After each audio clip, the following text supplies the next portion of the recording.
Most Amazon sellers in the UK are getting their margins wrong. And here's the scary part. They don't even realize it. They look at their list price, they subtract Amazon's fees, and they think that's their profit. But the truth is they're leaving money on the table. And in some cases, they're running at a loss without knowing it. Today, I'm going to show you my step-by-step framework for calculating margins accurately and the common mistakes UK sellers constantly miss. If you want your Amazon business to survive long-term, you need to master this. Hi everyone, I'm Chris Turton, Amazon consultant and founder of Ecommerce Intelligence. I help sellers and brands scale sustainably on Amazon by tightening up operations, sharpening their margins, and unlocking real growth. Just look at some of the recent results we have achieved. In this video, we'll break down the accurate margin framework, the hidden costs sellers ignore or even worse, don't know about. Some of these will genuinely surprise you. What healthy margins look like on Amazon. Stick around until the end because I'll share the target profit ranges I advise my clients to aim for and why tracking every cost line is the difference between thriving and barely surviving. Let's start with the framework. This is how I break down margins step by step. Step 1, revenue versus net sale price. That's what the buyer pays, including shipping, if relevant. But here's what most people miss. You must deduct refunds and returns and need to apply that VAT correctly.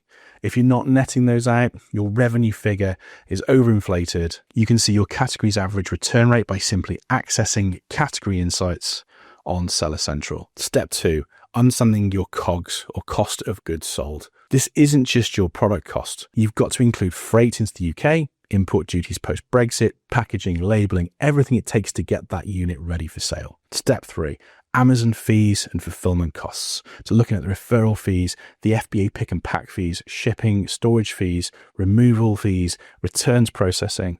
These change depending on size, weight, category, and Amazon changes them often. If you're not checking regularly, you're basing your margins on old data as they change frequently. Step 4, operational overheads. This is where sellers often forget costs. If you're running FBM, for fulfillment by merchant, factor in your warehousing, your staff wages, your software tools, handling returns, quality control, compliance, VAT accounting, all those labor costs. If you ignore these, your profit is a fantasy number. Step 5, advertising and promotions. Amazon PPC, coupons, lightning deals. These can destroy margins if not managed properly. I've seen businesses with strong gross margins lose all their profitability to overspending on ads and unnecessary spending on promotional offers and deals. This is where a lot of UK sellers lose 3% or more of revenue without noticing. Missing reimbursements, damaged stock, lost inventory, and return discrepancies, or packaging costs that push you into the wrong FBA fee bracket, what I call dimensional overcharges. When you add all of this up, you get your true margin, and it looks very different from just list price minus fees. Now let's talk about the pitfalls.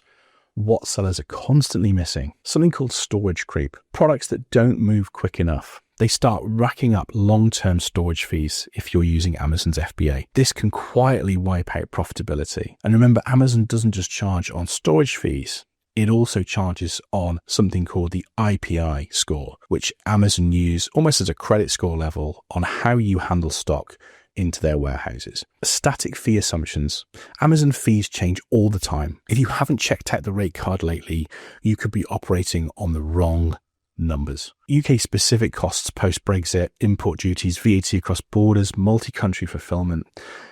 These all add up and they are still being miscalculated like it's 2019. You've got the figures wrong. Reimbursement audits. Sellers don't check if Amazon owes them money. With missing reimbursements, wrong returns values, stock losses, these add up. We calculate and get back thousands for our clients in FBA reimbursements every month. Returns and customer experience, customer service costs. It's not just the product you lose. It's the shipping, the restocking, and the brand reputation hit when service isn't handled well. Each one of these on its own might look small, but added together, they make the difference between a business that scales and a business that bleeds cash. So what should you aim for? In the UK market, once you factor everything in, most good sellers I work with aim for net margins anywhere between 25 to 35%. And that's after all costs, not just Amazon's cut. Some niche categories can go higher.